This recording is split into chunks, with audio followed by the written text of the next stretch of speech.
What's up, crypto junkies? Welcome to today's news. This is a new segment we're going to do, which is just simply 10 minutes or less, all the news going on in cryptocurrency space today. So here's what I've got for you.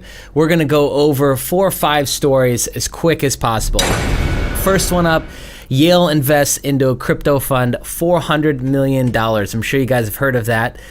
This is the crypto fund that is called Paradigm, which was recently started by Coinbase and has a former Sequoia Capital partner involved, a couple ex-employee of Pantera Capital, and a couple other big hitters. One of them is a big crypto Twitter personality. But anyways, $400 million into this fund is by far the biggest that we've seen up till this point. It's a big deal. It's a really, really big deal. Now, not to take anything away from that, Yale University is invested in things like Puerto Rican bonds, wood and timber in New Hampshire.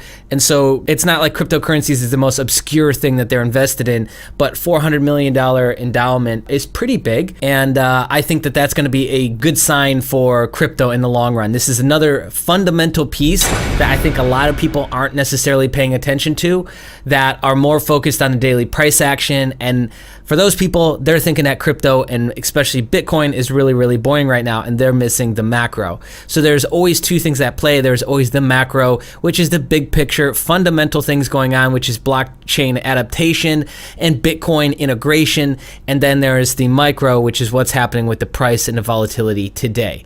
Okay, next up, we've got Bank of America making a conservative estimation that the blockchain market could hit $7 billion in total size and scale. I think that's a low number, and they were specifically quoting that Microsoft and Amazon would see major benefits from this, right? Amazon will benefit from incremental cloud services demand from blockchain implementation, while improved supply chain tracking should make Amazon's retail operations more efficient. So there's a lot more to blockchain than I think people realize, and taking some time to actually research what it would do for a business like Amazon, what it would do for a e-commerce business like that, how much money it would save, and how much more efficient it would make the process, I think would be a really, really good use of your time to understand more about what's going on with the underlying technology here. No matter what a bank or a banker or a government feels about Bitcoin, they all unanimously love blockchain technology, okay?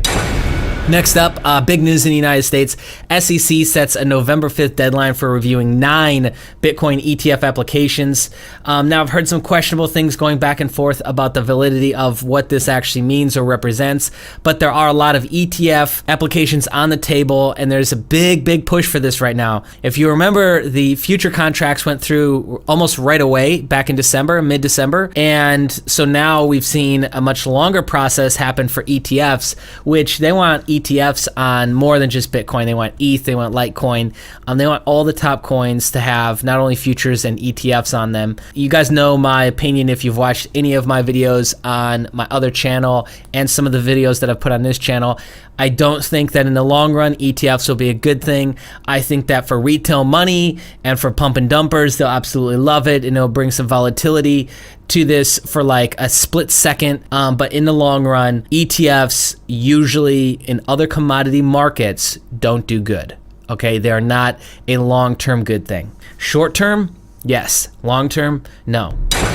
And then next up, we've got Venezuelan president claiming that the Petro will finally be ready to launch on November 5th, which this is also good news. So we've got a lot of November 5th, apparently, deadline news. But according to Maduro, the official site of the Petro and the coin's wallet already live. The president also noted that the Petro is available on 6 major exchanges without naming them, and that all oil purchases in and out of the country must be paid in Petro.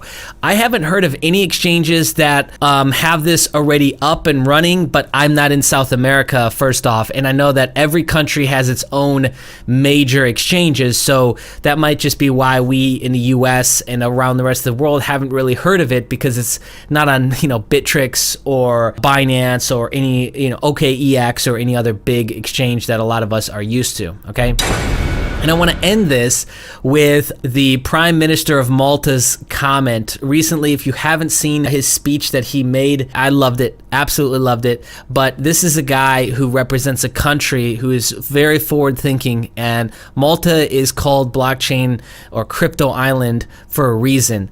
And so he says blockchain makes cryptocurrencies the inevitable future of money, more transparent since it helps filter good business from bad business. It's as simple as that, my friends. All right, there you go. That is your news for today, October 8th. If you enjoyed this, give it a quick like. If you think your friends and family would benefit from it, give them a share. Just drop this link in an email, share it with them on WhatsApp, and help us spread this around and grow our channel. Thank you so much, and be on the lookout for more news segments dropping very, very soon, my friends. See ya.